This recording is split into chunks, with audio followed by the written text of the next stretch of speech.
Hello friends and welcome to your channel study with निधि।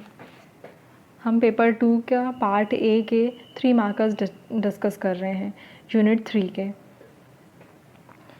तो friends, इससे पहले हम 23 मार्कर डिस्कस कर चुके हैं। जैसे कि आपको पता है यूनिट 3 जो है उसमें 6 टॉपिक्स हैं, जिसमें से फर्स्ट टॉपिक जो था संविधान के 73वां और 74वें संशोधन से संदर्भ में जनभागीदारी और स्थानीय शासन।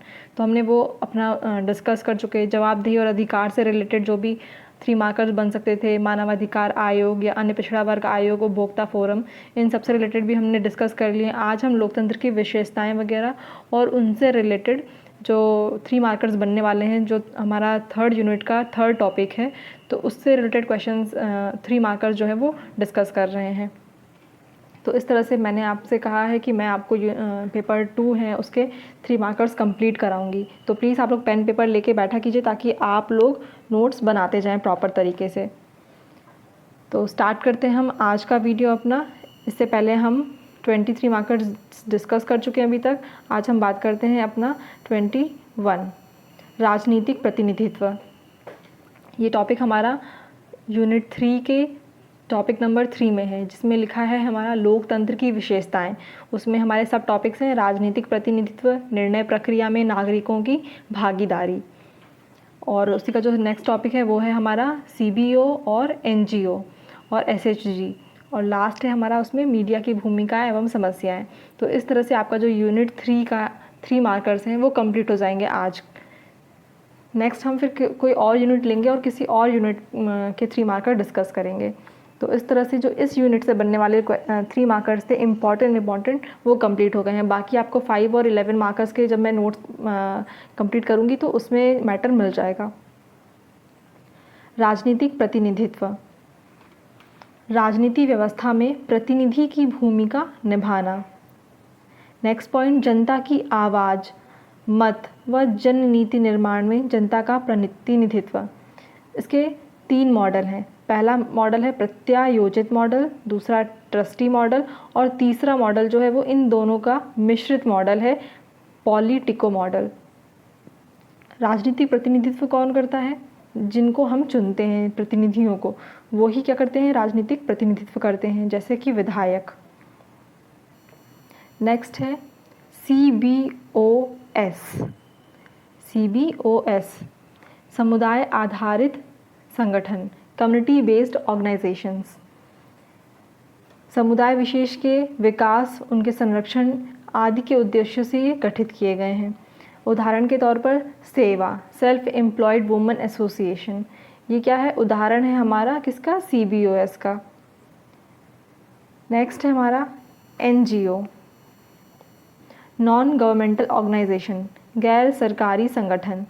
ये पर्यावरण संरक्षण, बाल व महिलाओं हेतु कार्य करना, शिक्षा, स्वास्थ्य, गरीबी, एजुकेशन, इस तरह के कार्यों में संलग्न है। ये क्या है? एक गैर लाभ या बिना लाभ के उद्देश्य से कार्य करने वाली एक संस्था है, एक संगठन है। नेक्स्ट है हमारा SHG, सेल्फ हेल्प ग्रुप, स्व सहायता समूह। इसमें कम से कम 15 से 20 सदस्य होते हैं जो अपनी इच्छा से एक ग्रुप बनाते हैं और कार्य करते हैं। तो इसमें खासकर जो है वो महिलाएं शामिल होती हैं। 1970 में बांग्लादेश में इसकी शुरुआत हुई थी। इसका जो उद्देश्य है वो आजीविका उपार्जन व आर्थिक गतिविधियों का संचालन करना है।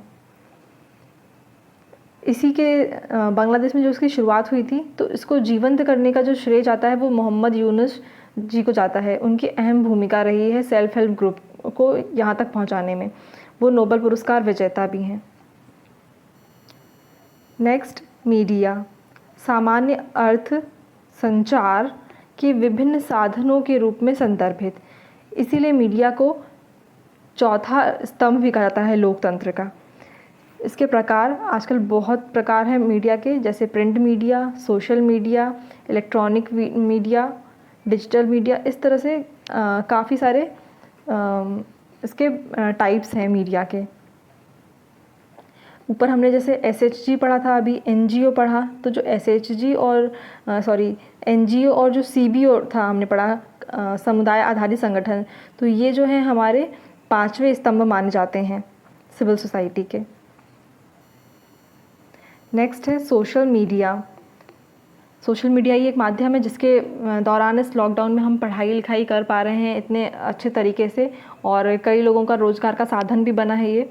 तो जो सोशल मीडिया है उसका आशय है सामाजिक संजाल स्थल से, मतलब सोशल नेटवर्किंग साइट से। इसके बहुत से टाइप्स हैं, जैसे WhatsApp, Facebook, Twitter, YouTube. Next है मीडिया की भूमिका। मीडिया क्या करती है? सरकार की नीतियों, कानूनों आदि को सरल भाषा में समझाने में अहम भूमिका अदा करती है। ये जन आकांक्षाओं को सरकार तक पहुंचाने का भी कार्य करती है और जन अभिव्यक्तियों के माध्यम से ये अपनी भूमिका अदा कर रही है। नेक्स्ट है हमारा सीबीओ और एनजीओ में अंतर। हम इससे पहले इसको ऊपर डिस्कस कर चुके हैं, तो अगर 3 मार्कर में ये पहले जैसे हमने डिस्कस किया वैसे भी आ सकता है, या फिर इसका अंतर लिखने के लिए भी आ सकता है। तो जो सीबीओ है इसकी स्थापना लाभ के उद्देश्य के लिए की जा सकती है, लेकिन एनजीओ की स्थापना लाभ के उद्देश्य से नहीं की जा सकती। जो सीबीओ है हमारा समुदाय आधारित संगठन, इसका विस्तार एनजीओ की तुलना में कम होता है। इसका मतलब जो एनजीओ है उसका विस्तार ज़्यादा है, वो ज़्यादा ब्रॉड है। थर्ड है पॉइंट हमारा सीबीओ में कि इसका जो कार्य है वो स्थानीय स्तर पर कार्य है, लेकिन जो एनजीओ है वो राष्ट्रीय और अंतर्राष्ट्रीय दोनों हो सकते हैं। नेक्स्ट है निर्णयन प्रक्रिया में नागरिकों की भागीदारी। इसका पॉइंट पहला है नागरिकों, सिविल सोसाइटी आदि की विकासात्मक नीति में भागीदारी होना चाहिए। इससे लाभ क्या है? आवश्यकता अनुरूप लोक कल्याणकारी, जनाकांक्षी नीति निर्माण और विकासात्मक कार्य किए जा सकते हैं। जनता की इच्छा के अनुरूप पॉलिसी बनाई जा सकती है।